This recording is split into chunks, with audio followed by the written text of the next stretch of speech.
There's no such thing as a good or bad memory. There is no such thing as a good or bad memory. There's just a trained memory and an untrained memory. Does that make sense? Now, here's the thing. I grew up with these learning challenges. I had all these difficulties all through school, all through elementary, middle school, junior high, high school. I had all of these challenges.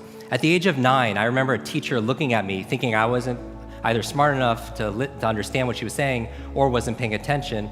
She was talking to another adult, and she said, "That's the boy with the broken brain." And I was like, at 9 years old, right?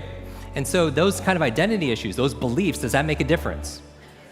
Yes, right? And a lot of people believe that they can't do certain things. They could just never remember names. So I could teach them a strategy, but if the belief is not changed, what happens? It's not, because it becomes self-fulfilling. I remember running a marathon, and preparing for it, I read a chapter of one of the books, and it was on the psychology of running a marathon, right? The mental part. And it said this verbatim, word for word, because I'm a memory expert. It said, "Your brain is like a supercomputer, and your self-talk is a program it will run. So if you tell yourself you're not good at remembering names, you will not remember the name of the next person you meet because you programmed your supercomputer not to." A lot of people say, "Oh, I have a bad memory," right? They always say, "I have memory," or "I have focus," or "I don't have focus," or "I have creativity," "I don't have creativity."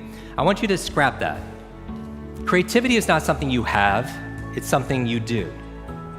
Focus is not something you have, focus is something you do. Energy is not something you have or don't have, it's something you do. Memory is not something you have, it's something you do. And what's the benefit of turning it into a do, as opposed to something you have? What's the benefit?